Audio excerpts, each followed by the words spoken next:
Gel road समोरील अतिक्रमण पाडले, अटक केली, गुन्हा दाखल. त्याच ठिकाणी संविधान सेनेचं पुन्हा उपोषण सुरू.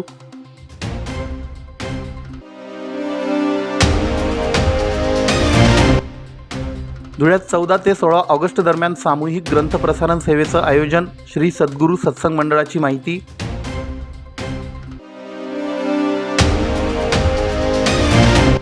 अर्चना शेंगदाणा तेलाच्या गुणवत्तेवर गंभीर प्रश्न. 15 किलोच्या डब्याने ग्राहकाला संशय, बिलासह तक्रार समोर.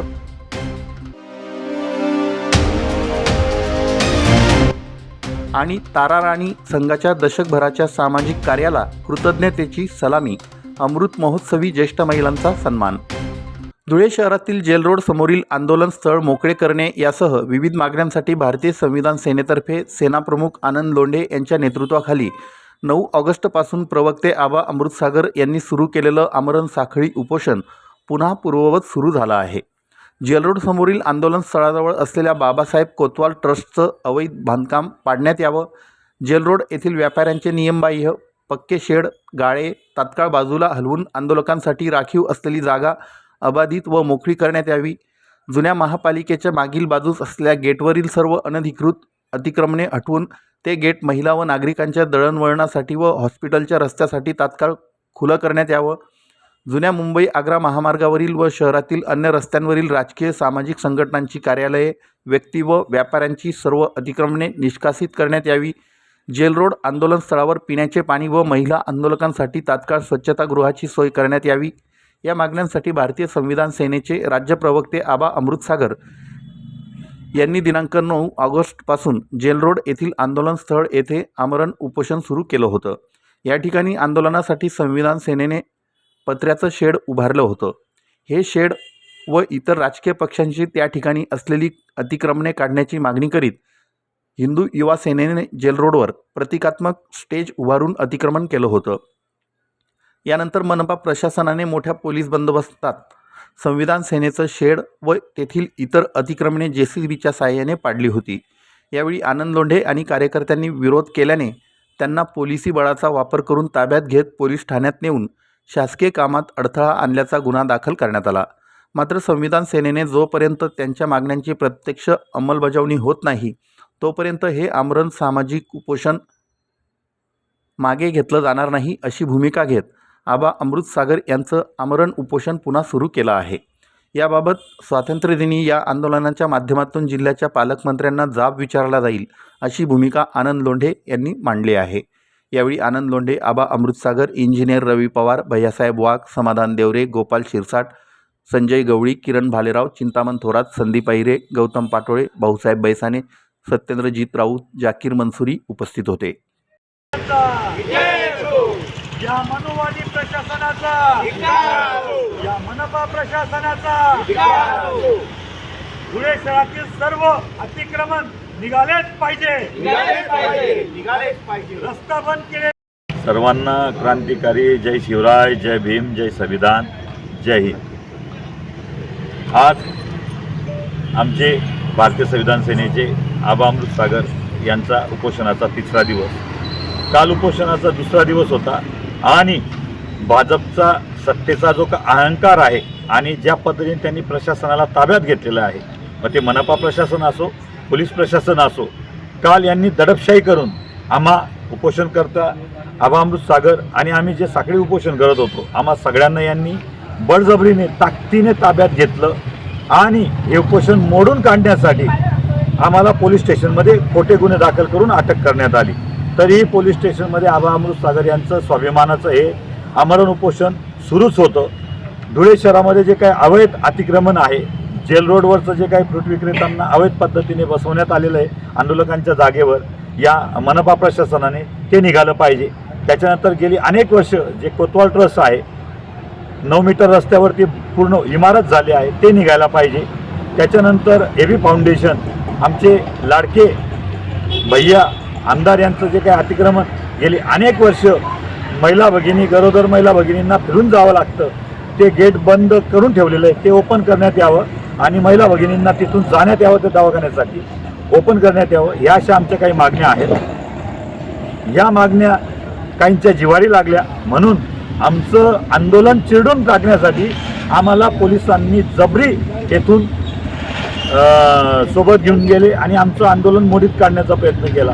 आम्ही धुळे शहरातल्या सर्व पत्रकार बांधवांचा, सर्व सच्चा नागरिकांचा, ज्यांनी आम्हाला पाठिंबा दिला या आंदोलनासाठी, त्या सगळ्यांचा धन्यवाद व्यक्त करतो.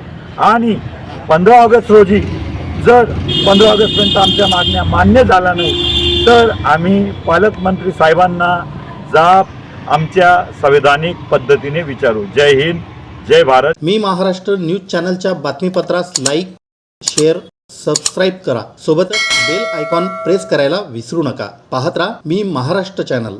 श्री सद्गुरू सत्संग मंडळ धुळे जळगाव व प्रसार सेवा समितीच्या वतीने परमपूज्य सद्गुरू श्रीराम कृष्ण क्षीरसागर स्वामी महाराज यांच्या कृपा आशीर्वादाने धुळे शहरात 14, 15 व 16 ऑगस्ट रोजी सामूहिक ग्रंथ प्रसार सेवा आयोजित करण्यात आली आहे, अशी माहिती प्रसार सेवा अध्यक्ष रोहिदास पाटील यांनी पत्रकार परिषदेत दिली. या सेवेदरम्यान मंडळातील दत्तभक्त घरोघरी जाऊन परमपूज्य सद्गुरूंचे जीवनोपयोगी मार्गदर्शन असलेल्या ग्रंथसंपदेचा प्रसार करणार आहेत. तसेच अहिल्यानगर येथील सावेडी परिसरात उभारण्यात आलेल्या वेदांत विद्यापीठ व श्री दत्त क्षेत्रात सुरू असलेल्या वेदविद्या संवर्धनाच्या कार्याची माहिती देण्यात येणार आहे. 14 ऑगस्ट रोजी शिरपूर येथे ऐच्छिक स्वरूपात तर 15 व 16 ऑगस्ट रोजी धुळे येथे अर्धदिवसीय सामूहिक प्रसार सेवा होणार आहे. या कालावधीत श्री स्वामीनारायण मंदिर गेट क्रमांक 4 दत्त मंदिर चौक देवपूर येथे सद्गुरूंचं अधिष्ठान दर्शनासाठी उपलब्ध राहणार आहे. भाविकांनी दर्शनाचा व वैदिक कार्याचा लाभ घ्यावा असं आवाहन आयोजकांनी केलं आहे.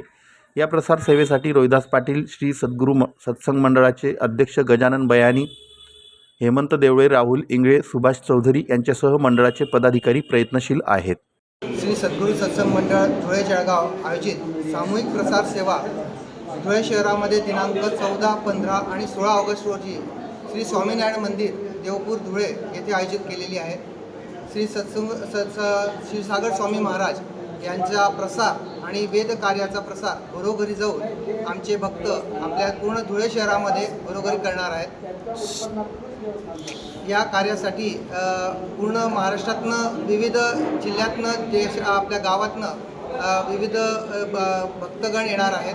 ते घरोघरी ही सेवा करणार आहेत. तर धुळेकरांना आव्हान की आपण सर्वांनी ते आलेल्या भक्तांना त्यांचं म्हणणं ऐकून घ्यावं आणि त्यांच्याकडे काही असे ग्रंथ असतील त्या ग्रंथातनं पण आपण ते ग्रंथ विकत घेऊन आपली जी दिनचर्या आहे ते आपण वेगवेगळ्या प्रकारे करू शकतो. आणि ज्यावर संपूर्ण संस्कार दिलेले आहेत, जन्मापासून तर मृत्यूपर्यंतचे संपूर्ण संस्कार आपण याच्यात दिलेले आहेत. सद्गुरूंचे मार्गदर्शन आहेत ते आपण घरोघरी आलेल्या भक्तांकडनं, सेवेकरांकडनं खरेदी करावे आणि या विद्याच्या कार्यासाठी हातभार लावा असं मी आपल्या सर्वांना आवाहन करतो. मी महाराष्ट्र न्यूज चॅनलच्या बातमीपत्रास लाईक, शेअर, सबस्क्राईब करा. सोबतच बेल आयकॉन प्रेस करायला विसरू नका. पाहत राहा मी महाराष्ट्र चॅनल. धुळ्यातील साक्री रोड परिसरातील साई चंदुराम किराणा भांडार येथून शेंगदाणा तेलाचा 15 किलोचा डबा खरेदी केल्यानंतर तेलाच्या गुणवत्तेबाबत ग्राहकाने गंभीर तक्रार केली आहे.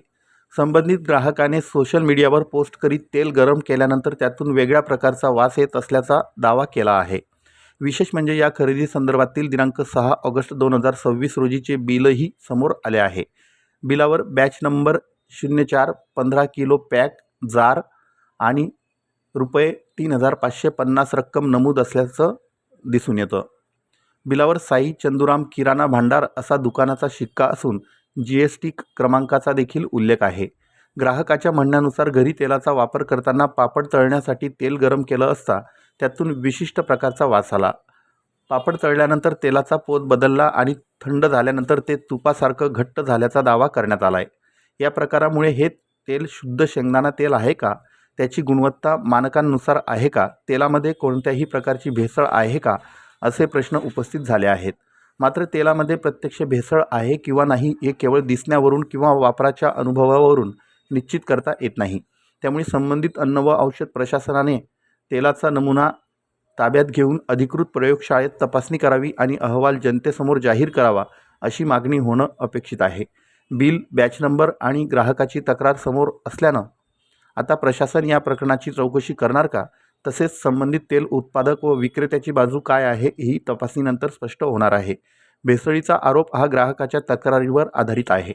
अधिकृत प्रयोगशाळा अहवाल येईपर्यंत तेल भेसळयुक्त असल्याचं निश्चितपणे म्हणता येणार नाही. मी महाराष्ट्र न्यूज चॅनलच्या बातमीपत्रास लाईक, शेअर, सबस्क्राईब करा. सोबतच बेल आयकॉन प्रेस करायला विसरू नका. पाहत राहा मी महाराष्ट्र चॅनल. सामाजिक प्रबोधन, महिला सक्षमीकरण आणि सेवाभावी उपक्रमांची परंपरा जोपासणाऱ्या तारा राणी ज्येष्ठ महिला नागरिक संघाचा दशकपूर्ती सोहळा धुळे जिल्हा मराठी सेवा संघाच्या सभागृहात उत्साहपूर्ण, शिस्तबद्ध आणि खेळीमेळीच्या वातावरणात संपन्न झाला. गेल्या 10 वर्षांच्या सामाजिक वाटचालीचा आढावा घेताना संघाच्या विविध उपक्रमांचा गौरव करण्यात आला. यावेळी 75 वर्षे पूर्ण केलेल्या ज्येष्ठ महिलांसह सामाजिक क्षेत्रात उल्लेखनीय योगदान देणाऱ्या विविध मान्यवरांचा आणि महिलांचा सन्मान करण्यात आला. कार्यक्रमाच्या अध्यक्षस्थानी प्रेसकॉमच्या खान्देश विभागाचे अध्यक्ष ॲडव्होकेट बापूसाहेब MS पाटील हे होते. प्रमुख पाहुणे म्हणून सेवानिवृत्त न्यायाधीश ॲडव्होकेट बापूसाहेब JT देसले उपस्थित होते. विचारमंचावर डॉक्टर नानासाहेब वाघ, डॉक्टर शशिकला वाघ, प्राध्यापिका उषा पाटील, सेवानिवृत्त उपप्राचार्य डॉक्टर शशिकला पवार, निकम इन्स्टिट्यूटच्या संचालिका शुभांगी निकम, शिवतीर्थ ज्येष्ठ नागरिक संघाच्या पदाधिकारी विमलताई पवार, माजी नगरसेविका आरती पवार, सेवानिवृत्त केंद्रप्रमुख आशाताई कुवर, मराठा सेवा संघाचे माजी अध्यक्ष आबासाहेब BT देवरे, ज्येष्ठ मार्गदर्शक SM Patil, engineer DS Kuwar आदी मान्यवर उपस्थित होते. कार्यक्रमात अमृत महोत्सवी ज्येष्ठ महिलांचा सन्मान करण्यात आला. यावेळी तारा राणी महिला ज्येष्ठ नागरिक संघाच्या अध्यक्षा डॉक्टर सुलभा कुवर यांनी संघाच्या कार्याची थोडक्यात माहिती दिली. जय जिजाऊ. मी डॉक्टर सुलभा कुवर, तारा राणी महिला ज्येष्ठ नागरिक संघाचे अध्यक्ष. आमच्या तारा राणी संघाला आज 10 वर्ष पूर्ण झाली आहेत आणि आज आम्ही मोठ्या उत्साहाने आणि आनंदाने दशकपूर्ती समारंभ साजरा करतो आहोत. तर या समारंभाला सगळ्या ज्येष्ठ नागरिक संघाचे अध्यक्ष आणि आदरणीय पाहुणे, आमचे फेसकॉमचे अध्यक्ष आदरणीय बापूसाहेब, प्रमुख पाहुणे आदरणीय JT देसले बापू आणि माझ्या सगळ्या सहकारी तारा राणी संघाच्या सगळ्या सदस्या, कार्यकारिणी आणि माझ्या सगळ्या मैत्रिणी, या सगळ्यांनी आज हा कार्यक्रम छान प्रकारे संपन्न झालेला आहे. आणि आम्ही तारा राणी संघाच्या माध्यमातून अनेक उपक्रम घेत असतो. गेल्या 10 वर्षात इतके वेगवेगळे उपक्रम घेतले आहेत आणि हा तारा राणी संघ जो आहे तो जिजाऊ ब्रिगेड आणि तारा राणी संघ नेहमी आमच्या समन्वयाने कार्यक्रम होत असतात. तसेच राजे शिवाजी आणि तारा राणी संघ यांचे आमचे समन्वयाने कार्यक्रम होत असतात. आम्ही महिलांना कर्मकांड आणि अंधश्रद्धा यातून बाहेर काढण्याचा प्रयत्न करत असतो आणि तसेच कार्यक्रम देखील घेत असतो की कुठल्याही अंधश्रद्धेच्या आहारी न जाता, पत्री फुलं, पत्री निर्माल्य नदीत न टाकता त्याचे खत करावे आणि शिवामूठ न वाहता त्याचा जो काही कार्यक्रम असेल, जे काही असेल धान्य वगैरे ते आम्ही गरजूंना देतो. मतिमंद शाळेमध्ये जे मतिमंद मुलांच्या शाळेत जातो, जे मूकबधीर मुलांच्या शाळेत जातो, वृद्धाश्रमात जातो, अशा ठिकाणी गरजूंना जाऊन आम्ही नेहमी उपक्रम करतो, तिथे मदत करतो. त्यांना शैक्षणिक साहित्य, गणवेश, कपडे आणि धान्य, खाऊ, मिठाई अशा स्वरूपात त्यांना देत असतो. आणि आमचे हे कार्यक्रम बघून, या कार्यक्रमातून प्रेरणा घेऊन बऱ्याच भगिनी त्यांच्या नातवांचे, सुनांचे, मुलांचे वाढदिवस तिथे साजरे करतात आणि मुलांना मिष्टान्न भोजन देतात, धान्य देतात, गरजेच्या वस्तू देतात. अशा प्रकारे आमचे खूप उपक्रम चालतात. शारदा नेत्रालयातर्फे आम्ही डोळ्यांची शिबिरं, नेत्रचिकित्सा शिबिरं घेतो, मोतीबिंदूचे ऑपरेशन करून आणतो. आतापर्यंत जवळजवळ 25-30 शिबिरं घेतली आणि त्याच्यातून आम्ही 2-2.5 हजार लोकांचे ऑपरेशन झाले आणि त्यांना दृष्टिदान मिळालेलं आहे. असे अनेक उपक्रम आम्ही कार्यशाळा घेतली. 5 ऑक्टोबर 2024 एक छान कार्यशाळा घेतली की महिलांना व्यक्तिमत्व विकास आणि स्वसंमोहन याच्यातून नाशिकहून ट्रेनर आले होते, शेवाळे सर म्हणून. त्यांनी इतके छान प्रकारे आमची कार्यशाळा घेतली. कवयित्री बहिणाबाई चौधरी, उत्तर महाराष्ट्र विद्यापीठ आणि तारा राणी महिला संघ यांच्या समन्वयाने ती कार्यशाळा झाली. अशा प्रकारे अनेक उपक्रम राबवले. आमच्या संघात जवळजवळ 100 सदस्य आहेत. सगळ्या सदस्या खूप अगदी उत्साहाने काम करत असतात, बरोबर साथ देत असतात आणि कार्यक्रम करत असतो. आजचा कार्यक्रम यशस्वीपणे पार पडला. सगळ्या माझ्या भगिनींना, माझ्या मैत्रिणींना आणि सदस्यांना सगळ्यांना धन्यवाद देते. आलेल्या पाहुण्यांना, उपस्थितांचे आभार मानते. जय जिजाऊ, जय शिवराय. धन्यवाद. मी महाराष्ट्र न्यूज चॅनलच्या बातमीपत्रास लाईक, शेअर, सबस्क्राईब करा. सोबतच बेल आयकॉन प्रेस करायला विसरू नका. पाहत राहा मी महाराष्ट्र चॅनल.